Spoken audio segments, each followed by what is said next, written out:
with us. Again, looking forward to the parking lot service. But we're glad that you could join with us. I'd like to take just a couple moments of your time here, if you would, and look at how all four of the Gospels open up and what they think are important in letting us know about Jesus. Now, we have to understand that there are the three synoptics, which are Matthew, Mark, and Luke, which they're very similar. They kind of work off a same trajectory, if you will. And then there's John, which is a gospel all to itself, a whole lot different.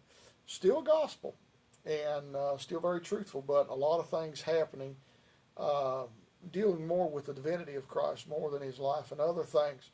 All four of these writers are writing to different groups. That is why the Gospels seem to be just a little different here and there. Same story, same everything, but they're dealing with different problems. They're dealing with different groups. There's a Matthean community, and Matthew is dealing with the problems in his community and what he needs to deal with. There's a Markan community, and again, Mark's dealing with the things in his community that need to be dealt with. Luke and the Lucan community is dealing with that, and the Johannine community, John is dealing with a whole set of different issues. So this is why they're different, touch on different things. They are not all in sequential order either of the events. We think Luke might be, because he says to set in order, an orderly account. So we think Luke might be the actual order of things. But they're drawing from others, they're looking at others, they're interviewing people, they're doing all sorts of things. So good information.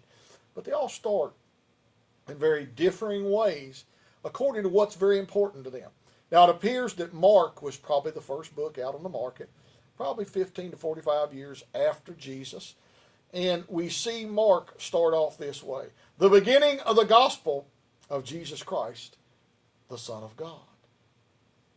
Mark is not concerned about prehistory. He is not concerned about genealogies. He is not concerned about birth narratives.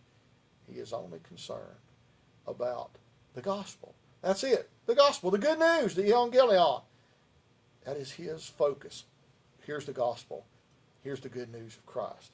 Matthew deals with a whole different thing. What does he do? Matthew starts with a genealogy. Why is that important? Because he says, hey, we need to know that Jesus is a descendant of King David, because it said that the Messiah would be a descendant of David. And if I understand genealogies correctly, you can trace both Joseph and Mary all the way back to King David. Very interesting thing. So he starts there with Jesse, the father of David, and going on down. So he is the branch of the root of Jesse.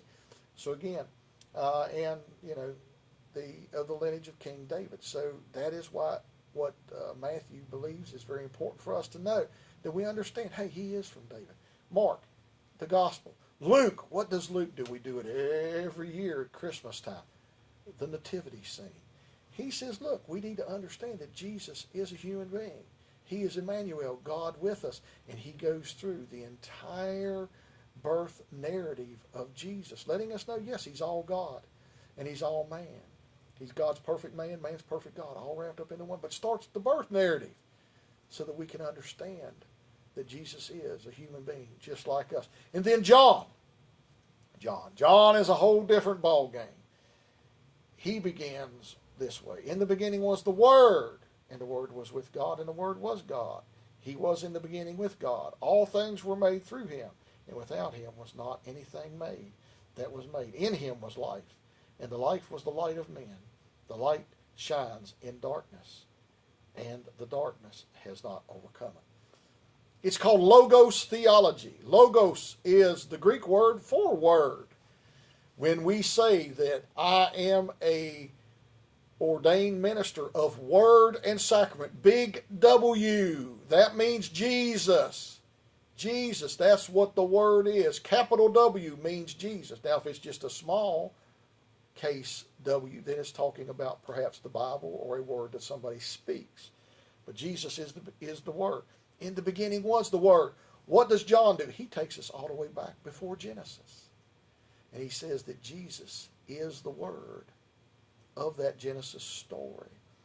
The Father is there. He is Lord. He is God. And what does he do? He speaks the word. Jesus is the active verb part. He is the action that is happening. He is part of creation. He is part of the creation story. He is there. And we also see that it says in the Spirit hovered over the cosmic water. So we see all three parts of the Godhead there. So John is more concerned about Jesus' what? His divinity. This is why he goes more in depth about miracles and other things and about these miraculous things that have happened. They all four have a different focus, but all four focuses help us know Jesus in a better way. I pray today that as you read the Gospels, that you will come to know Jesus in a better way, in a greater way. Know him as a human being, just like us. Know him as the Son of David. Know him as the gospel, the good news. Know him as a babe born in a manger, but also know him as that God of creation, the great Word. May God